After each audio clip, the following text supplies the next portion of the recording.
आपण प्रकरण क्रमांक 2 लोकसंख्या भाग 2 याच्यामधला लोकसंख्या घटक या घटकातील पहिला भाग वयोरचना, दुसरा लिंग गुणोत्तर याचा पाठीमागच्या व्हिडिओमध्ये थोडक्यात अभ्यास केलेला आहे।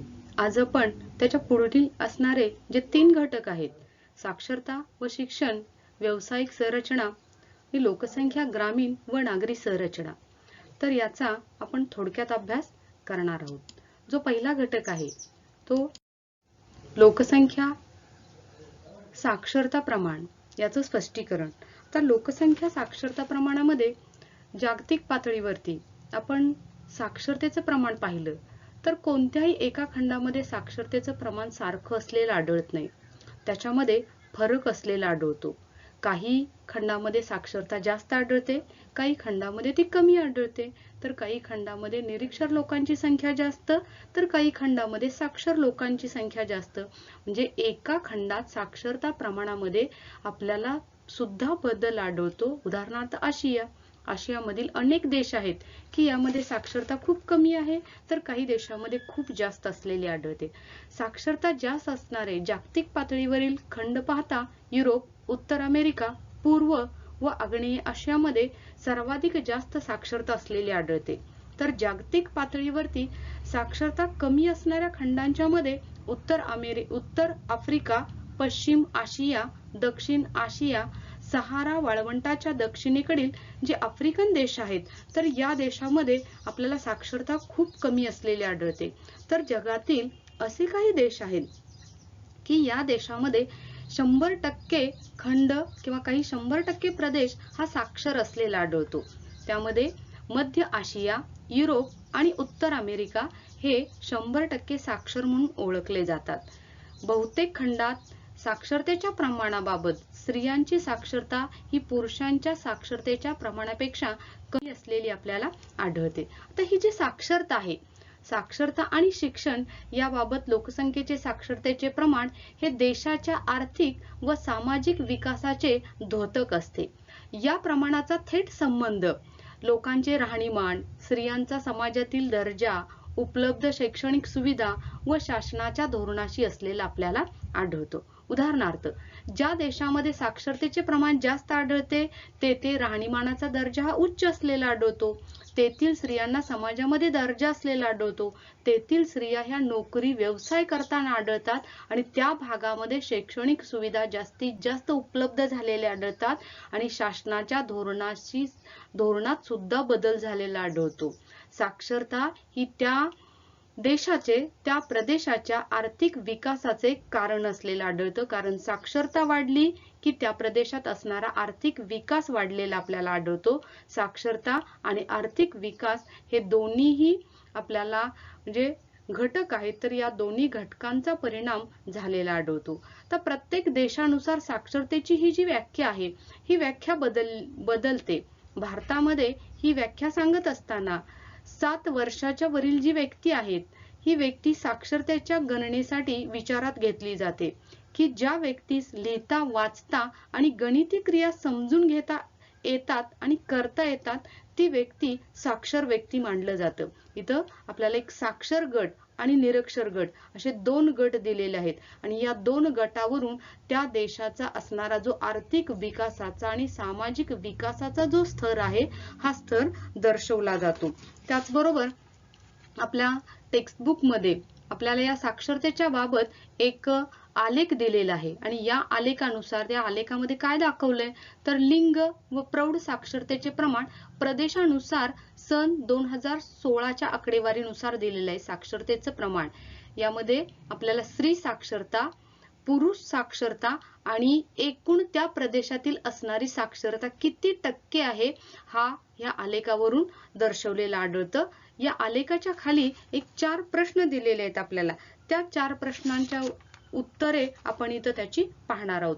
आता त्याच्यामध्ये असणारा जो पहिला प्रश्न आहे तो कोणत्या प्रदेशात साक्षरता दर सर्वात जास्त आहे, या आलेखावरून जो आलेख सर्वाधिक उंचीचा असलेला आपल्याला आढळतो त्याच्यामध्ये साक्षरता दर जास्त आहे। आणि साधारणतः जर आपण पाहिलं तर युरोप, उत्तर अमेरिका, पूर्व व आग्नेय आशिया या खंडामध्ये, या प्रदेशामध्ये साक्षरतेचा जो दर आहे हा साक्षरतेचा दर सर्वाधिक जास्त असलेला आढळतो. दुसरा प्रश्न आहे, कोणत्या प्रदेशात साक्षरता दर सर्वात कमी असलेला आढळतो किंवा सर्वात कमी आहे. इथे जे स्तंभ दर्शवलेले आहेत या स्तंभाची जिथं उंची कमी आहे ते आपल्याला साक्षरता दर कमी दर्शवणारे आढळतात. त्यामध्ये दक्षिण आशिया, सहारा वाळवंटाच्या दक्षिणेकडील जे आफ्रिकन देश आहेत, तर या आफ्रिकन देशामध्ये उत्तर आफ्रिका आणि पश्चिम आशियाच्या भागामध्ये आपल्याला साक्षरतेचं प्रमाण हे स्त्री साक्षरतेचं प्रमाण पुरुष साक्षरतेच्या प्रमाणापेक्षा जास्त असलेलं आढळतं. तिसरा प्रश्न आहे, स्त्री साक्षरतेचं प्रमाण कोणत्या प्रदेशात पुरुष साक्षरतेच्या प्रमाणापेक्षा जास्त आहे. याच्यामध्ये आपल्याला युरोप आणि उत्तर अमेरिका या दोन खंडामध्ये इथं स्त्रियांच्या साक्षरतेचं प्रमाण पुरुषांच्या साक्षरतेच्या प्रमाणापेक्षा जास्त असलेलं आढळतं. या आलेखाच्या बाबत तुमचा निष्कर्ष लिहा. म्हणजे या आलेखावरून काय दर्शवलं जातं किंवा तुमचा निष्कर्ष यामध्ये सांगितलेला आपल्याला आढळतो. तर आपल्याला यावरून सांगता येईल की जो निळ्या रंगाचा जो स्तंभ आहे ही पुरुषांची साक्षरता दाखवतो. फिक्कट गुलाबी रंगाचा जो स्तंभ आहे ही स्त्रियांची साक्षरता दर्शवतो. तर तपकिरी रंगाचा जो स्तंभ आहे त्या प्रदेशामध्ये, त्या खंडामध्ये, देशामध्ये एकूण साक्षरता किती आहे हे दर्शवतो. आणि या सर्व आलेखाचा विचार करता युरोप, उत्तर अमेरिका या खंडामध्ये साक्षरता ही जास्त असलेली आढळते. स्त्री पुरुष यांची साक्षरतेची आकडेवारी जर आपण पाहिली तर बऱ्याचशाच खंडामध्ये पुरुषांच्या साक्षरतेच्या प्रमाणापेक्षा स्त्रियांचं साक्षरतेचं प्रमाण हे खूप कमी असलेलं आढळतं. फक्त युरोप, उत्तर अमेरिका आणि पूर्व आशिया या भागामध्येच फक्त स्त्री साक्षरतेचं प्रमाण हे कमी असलेलं आढळतं. म्हणजे जे देश विकसित आहेत, युरोप, उत्तर अमेरिकेसारखे, तर या देशामध्ये स्त्री साक्षरता जास्त असलेली आढळते. तर जे देश विकसनशील आहेत, अविकसित आहेत, त्यामध्ये स्त्रियांच्या साक्षरतेचं प्रमाण खूप कमी असलेलं आढळतं. उदाहरणार्थ दक्षिण आशिया, आफ्रिकेतील अविकसित देश, सहारा वाळवंटाच्या दक्षिणेकडील असणारा आफ्रिकन जे देश आहेत, तर या भागामध्ये साक्षरतेचं प्रमाण स्त्रियांचं हे खूप कमी असलेलं आपल्याला आढळतं. तर असा जागतिक पातळीवरती 8 सप्टेंबर हा दिवस जागतिक साक्षरता दिन म्हणून साजरा केला जातो.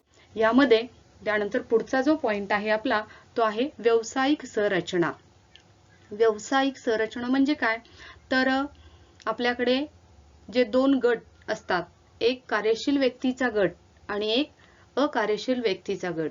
आता कार्यशील व्यक्ती कुठले आहेत, तर 15 ते 59 वयोगटातील असणारे जे स्त्री आणि पुरुष, तर यांना कार्यशील व्यक्ती म्हटलं जातं.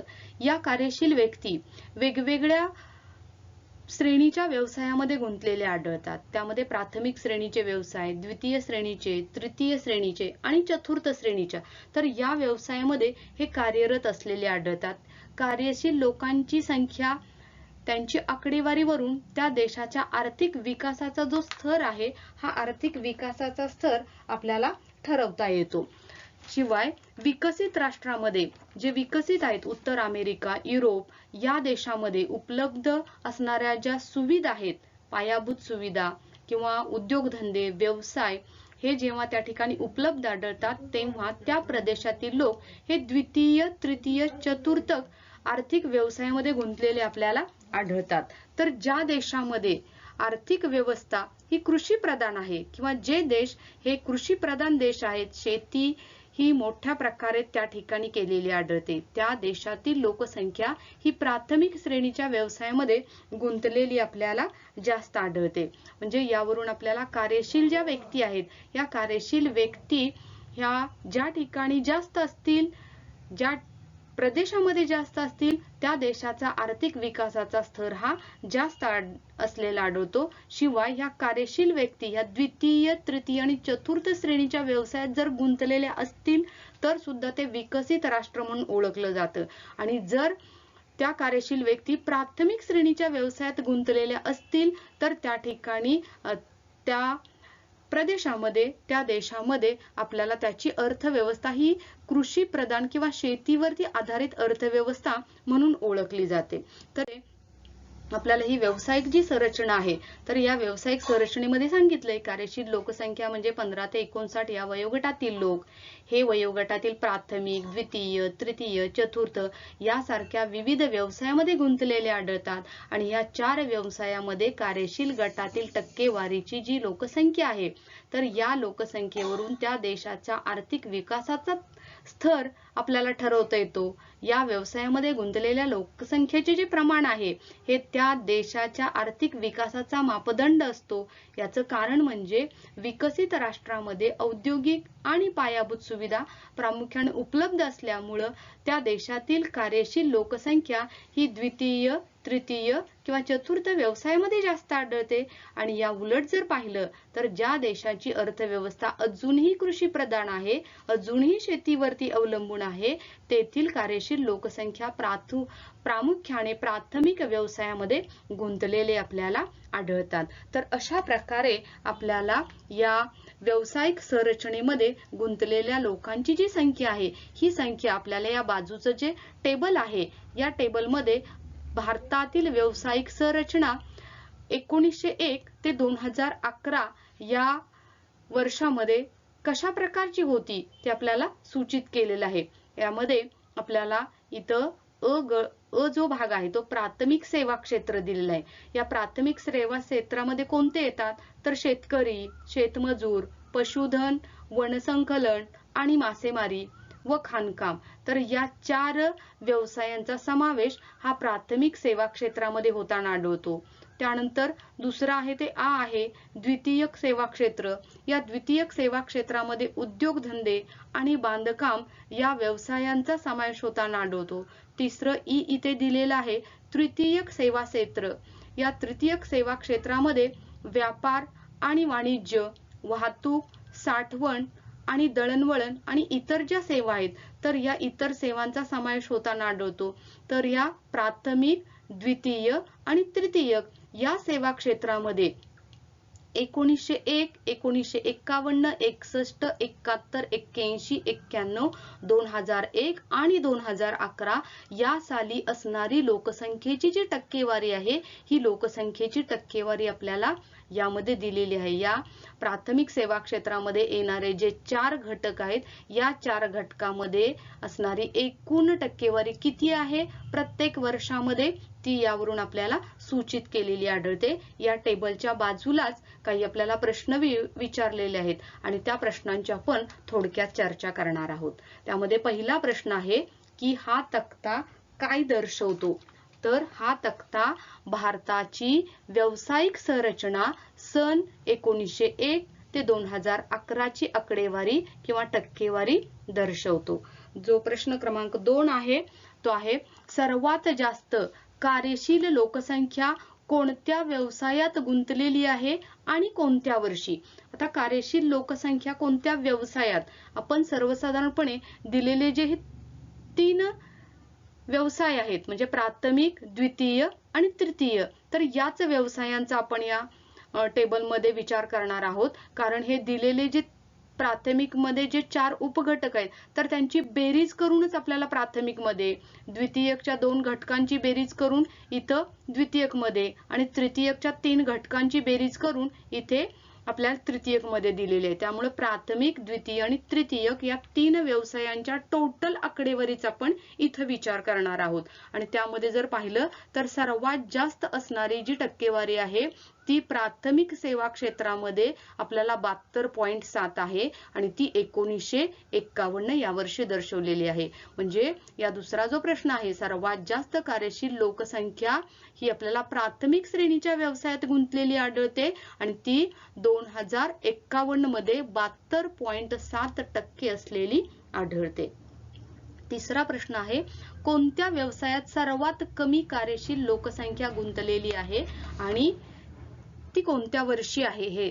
तर प्राथमिक, द्वितीय आणि तृतीय व्यवसायात टोटल आकडेवारीचा विचार करता आपल्याला द्वितीय श्रेणीच्या व्यवसायामध्ये द्वितीय श्रेणीच्या व्यवसायामध्ये 1951 साली 10.0% इथं आकडेवारी दिसते. म्हणजे तिसऱ्या प्रश्नाचं आपल्याला उत्तर सांगता येईल की द्वितीय श्रेणीच्या व्यवसायामध्ये सर्वात कमी कार्यशील लोकसंख्या गुंतलेली आहे आणि ती 1951 ला 10.0 दर्शवते. त्यानंतर चौथा प्रश्न आहे, कार्यशील लोकसंख्या कोणत्या व्यवसायात वाढताना दिसत आहे? इथं आपण प्राथमिकची पाहिली तर 1901 पासून 2011 पर्यंत गेलो तर ही लोकसंख्या दिवसेदिवस कमी होताना आढळते. द्वितीय मध्ये पाहिलं तर द्वितीय मध्ये 1901 साली 12.5 लोकसंख्या होती. त्यानंतर 10, 11, 10, 12, 12, 16 आणि 23.52 झालेले आढळते. म्हणजे इथं ही संख्या आपल्याला वाढताना आढळते. त्यानंतर तृतीय मध्ये पण बघूया. तृतीयमध्ये 1901 ला 15 आहे, 17, 16, 16, 17, 20, 25 आणि 27. म्हणजे आपल्याला जे चौथा प्रश्न आहे, कार्यशील लोकसंख्या कोणत्या व्यवसायात वाढताना आढळते, तर द्वितीय आणि तृतीय या क्षेत्रामध्ये कार्यशील लोकसंख्या ही आपल्याला वाढताना आढळते. त्यानंतर पाचवा प्रश्न आहे, कार्यशील लोकसंख्या कोणत्या व्यवसायात कमी होताना आढळते? आपण आत्ताच चौथ्यामध्ये पाहिलं की द्वितीय आणि तृतीय मध्ये वाढताना आढळतं. आता या प्राथमिक श्रेणीच्या व्यवसायात बघितलं तर प्राथमिक श्रेणीच्या व्यवसायामध्ये 1901 मध्ये 71.9 होतं. त्यानंतर 72, 72, 72, 69, 67, 57 आणि 2011 ला तर ही लोकसंख्या 48.96 झालेली आढळते. म्हणजे आपला जो पाचवा प्रश्न आहे, कार्यशील लोकसंख्या ही प्राथमिक श्रेणीच्या व्यवसायामध्ये कमी होत जाताना आढळते. आता जो चौथा आणि पाचवा प्रश्न आहे तर या चौथ्या आणि पाचव्या प्रश्नावरून काय निष्कर्ष काढता येईल? लोकसंख्या ही द्वितीय आणि तृतीय मध्ये वाढते तर प्राथमिक श्रेणीच्या व्यवसायात कमी होताना आढळते. याचं कारण जर आपण पाहिलं तर उदाहरणार्थ बघा, उदाहरणार्थ आपल्या कुटुंबामध्ये पूर्वी जे 6 व्यक्ती जर असतील तर त्या 6 व्यक्ती आपल्याला शेती क्षेत्रामध्ये काम करताना आढळत होत्या, शेतमजूर म्हणून काम करताना आढळत होत्या. काही व्यक्ती ह्या मासेमारी करताना आढळत होत्या, तर काही व्यक्ती ह्या खाणकाम करताना आढळत्या. विविध प्राथमिक श्रेणीच्या व्यवसायामध्ये त्या गुंतलेल्या आपल्याला आढळत होत्या. पण सध्याच्या कालावधीमध्ये पाहिलं तर सध्याच्या कालावधीमध्ये आपल्या कुटुंबात असणाऱ्या 6 व्यक्ती जर असतील तर त्या 6 व्यक्ती ह्या वेगवेगळ्या व्यवसायात गुंतलेल्या आढळतात. आपले वडील जर शेती व्यवसाय करत असतील तर आपले बहीण भाऊ एखादे काका उद्योगधंद्यामध्ये बांधकाम क्षेत्रामध्ये काम करताना आढळतात. आपले एखादे दुसरे काका किंवा काकी ह्या व्यापारी वाणिज्य दळणवळण इतर सेवामध्ये कार्यरत असणारे आढळतात. म्हणजे आपल्या कुटुंबातील 6 व्यक्ती ह्या एकाच श्रेणीच्या व्यवसायामध्ये आज काम करताना आढळत नाहीत तर त्या द्वितीय तृतीय श्रेणीमध्ये सुद्धा काम करताना आढळतात. म्हणूनच आज आपल्याला सांगता येईल की प्राथमिक श्रेणीच्या व्यवसायाचं प्रमाण किंवा टक्केवारी ही कमी झालेली आहे तर द्वितीय आणि तृतीय श्रेणीच्या व्यवसायाची आकडेवारी टक्केवारी ही वाढताना आढळते. त्यानंतर 6वा प्रश्न आहे, 1901 ते 2011 या सालातील अ-आ-इ म्हणजे प्राथमिक द्वितीय आणि तृतीय या सांख्यिकी माहितीच्या आधारे सुयोग्य आलेख तयार करायचा आहे. आपल्याला हा आलेख तयार करायचा आहे. इथं प्राथमिक श्रेणीमध्ये दाखवलेली आकडेवारी, द्वितीय मध्ये दाखवलेली आकडेवारी आणि तृतीय मध्ये दाखवलेली जी आकडेवारी आहे तर या आकडेवारीनुसार तुम्हाला एक सुंदर आणि स्वच्छ असा आलेख तयार करायचा आहे. त्यानंतर 7वा प्रश्न आहे, स्तंभालेखाची तुलना करून तुमचे निष्कर्ष काढा. तुम्ही जो इथं आलेख तयार करणार आहे तर त्या आलेखावरून आपल्याला त्याच्या स्तंभालेखाची म्हणजे तुलना करायची. आता समजा इथं जो प्राथमिक श्रेणीचा एक स्तंभ तयार केला तुम्ही, द्वितीयचा एक स्तंभ आणि तृतीयचा हा स्तंभ अगदी 1901 पासून ते 2011 पर्यंत अशा अ-आ-इ या 3 ओळीतील स्तंभ तयार केले आणि त्या स्तंभावरून जर आपण त्याची तुलना केली तर आपल्या लक्षात येईल की सुरुवातीला 1901 मध्ये प्राथमिक व्यवसाय हे जास्त असलेले आपल्याला आढळतात किंवा प्राथमिक व्यवसायाचं प्राबल्य हे जास्त असताना आढळतं. त्याच्या मानाने इथं द्वितीय आणि तृतीय श्रेणीमध्ये असणारी जी लोकसंख्येची आकडेवारी आहे ही कमी असताना आढळते. आणि त्यानंतर पुढे जसं जावं 1951 पासून ते 2011 पर्यंत जावं तसतसं प्राथमिक श्रेणीतील हा जो स्तंभ आहे हा लहान लहान होताना तर द्वितीय आणि तृतीय श्रेणीतील हा स्तंभ आपल्याला उंचावताना वाढताना आढळून येतो आणि यावरून असा निष्कर्ष काढता येईल की ही दिलेली आपल्याला भारताच्या व्यवसायाची संरचना आहे.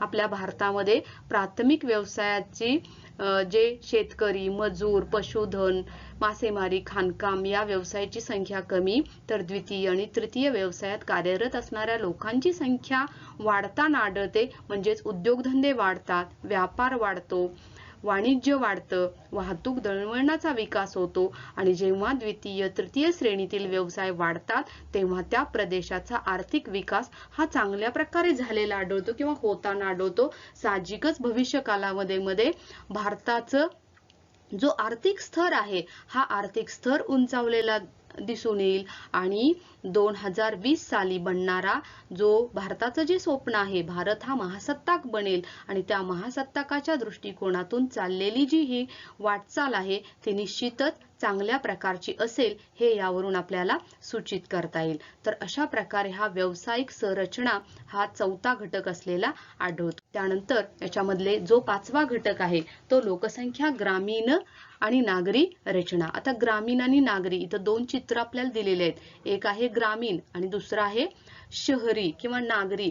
तर याच्यावरून आपल्याला त्याची तुलना करता येईल, त्या ठिकाणचे व्यवसाय सांगता येतील. आता ग्रामीण आणि शहरी रचना हे जर आपण पाहिलं तर लोकसंख्येच्या वास्तव्याच्या ठिकाणावरून ही तर दोन चित्र आहेत म्हणजे वास्तव्याच्या ठिकाणावरून आपण ही ग्रामीण आहे आणि ही शहरी आहे सहजपणे ते दोन वर्ग किंवा दोन गट करू शकतो. या दोन्ही लोकसंख्येचे असणारे राहणीमान बघा, राहणीमान कसं लक्षात येतं, इथं उंच उंच इमारती आढळतात, मोठ्या बिल्डिंग्स असलेल्या आढळतात, त्यामुळे राहणीमानाचा दर्जा हा उच्च असलेला आढळतो. ग्रामीण भागामध्ये पाहिलं तर आपल्याला साधी घरं अगदी कौलारू, पत्र्याची, धाब्याची किंवा छोटी छोटी स्लॅबची सुद्धा अलीकडच्या कालावधीमध्ये असलेली आढळतात. म्हणजे राहणीमानात त्यांच्या वसाहतीमध्ये फरक आढळतो. व्यवसाय जर पाहिलं तर ग्रामीण भागामध्ये शेती, पशुपालन, खाणकाम, मासेमारी, वनसंकलन करणे म्हणजे फळे कंदमुळे गोळा करणे हे व्यवसाय चालताना आढळतात. ग्रामीण भागामध्ये पाहिलं तर उद्योगधंदे, व्यवसाय, वाहतूक, वाणिज्य आणि इतर सेवा असलेल्या आपल्याला आढळतात. सामाजिक रचना पाहिलं तर या दोन वरून सामाजिक रचना ही ग्रामीण भागामध्ये समाज हा रूढीप्रिय, परंपराप्रिय असलेला आढळतो आणि नागरी भागामध्ये आपल्याला कुठल्याच प्रकारची समाज रचना असलेली आढळत नाही. त्या भागामध्ये कुठला समाज वेगळा असलेला आढळत नाही, एकात्मता असलेली आढळते. म्हणजे हा फरक या दोन्ही भागामध्ये असलेला आढळतो. आणि म्हणजे लोकसंख्येचे राहणीमान, व्यवसाय, सामाजिक रचना इत्यादी वेगवेगळे असल्याने हे वर्गीकरण सहज आपल्याला करता येतं. त्याचबरोबर ग्रामीण आणि शहरी भागातील लोकसंख्येचे वय आणि व्यवसाय, लिंग गुणोत्तर आणि लोकसंख्येची घनता हे सुद्धा आपल्याला लक्षात येतं. ग्रामीण भागामध्ये पाहिलं तर स्त्रियांचं प्रमाण जास्त आढळतं, बालकांचं प्रमाण, वयोवृद्ध लोकांचं प्रमाण जास्त आढळतं आणि नागरी भागामध्ये पाहिलं तर 15 ते 59 या वयोगटातील कार्यशील असणारा पुरुष वर्गांची संख्या ही जास्त असलेली आढळते. कारण ग्रामीण भागातून स्थलांतर करून व्यवसायाच्या निमित्तानं नागरी भागामध्ये जाणारी ही लोकसंख्या आपल्याला जास्त आढळते. त्यामुळे लिंग गुणोत्तरामध्ये फरक आढळतो. ग्रामीण भागात ही घनता लोकसंख्येची कमी होताना आढळते तर नागरी भागात लोकसंख्येची घनता वाढताना आढळते.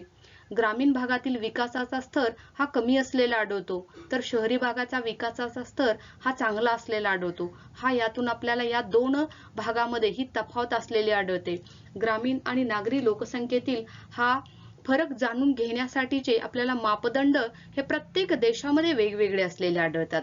जसा ग्रामीण आणि शहरी भागात आपल्या भारतामध्ये फरक आढळतो तोच फरक आपल्याला उत्तर अमेरिकेत आढळेल असेल आहे किंवा आफ्रिका खंडामध्ये आढळत असेल असा नाही, तर त्याच्यामध्ये असणारा फरक हा वेगवेगळा असलेला आढळतो. साधारणतः आपण जर पाहिलं ग्रामीण आणि नागरी लोकसंख्या तर प्राथमिक व्यवसायात गुंतलेली कार्यशील लोकसंख्येचा वर्ग हा जेथे जास्त असतो तो म्हणजे ग्रामीण भाग, ग्रामीण भाग म्हणून ओळखला जातो. तर प्राथमिक व्यवसायाच्या व्यतिरिक्त इतर व्यवसाय म्हणजे जे उद्योग आहेत, व्यवसाय आहेत, सेवा आहेत, दळणवळण आहे, वाहतूक आहेत, तर या इतर व्यवसायात कार्यशील लोकसंख्या जेव्हा जास्त गुंतलेली असेल तेव्हा तो भाग शहरी म्हणून ओळखला जातो. तर अशा प्रकारे ग्रामीण लोकसंख्या आणि शहरी लोकसंख्या याच्यातील तफावत किंवा असा असणारा जो लोकसंख्येचा जो घटक आहे, तर हा लोकसंख्येचा घटक आपल्याला या ठिकाणी सांगितला जातो. तर अशा प्रकारे प्रकरण क्रमांक 2 मध्ये असणाऱ्या लोकसंख्येचे जे घटक आहेत, तर या लोकसंख्येच्या घटकामध्ये आपण 1 वयोरचना, 2 लिंग गुणोत्तर, 3 साक्षरता आणि शिक्षण, 4 व्यावसायिक संरचना आणि 5वा घटक आहे तो म्हणजे लोकसंख्या ग्रामीण आणि नागरी. तर याचा आपण या ठिकाणी अभ्यास केलेला आहे. तर यानंतर आपण असणारा पुढचा जो घटक आहे ते म्हणजे लोकसंख्येचं स्थलांतर हे आपण पुढच्या व्हिडिओमध्ये पाहणार आहोत. धन्यवाद. अशा प्रकारे आज आपण प्रकरण क्रमांक 2 मधील व्हिडिओ क्रमांक 3 पाहिला. या व्हिडिओ क्रमांक 3 मध्ये साक्षरता, व्यावसायिक रचना, लोकसंख्येची ग्रामीण व नागरी रचना याचा थोडक्यात आढावा घेतलेला आहे. धन्यवाद.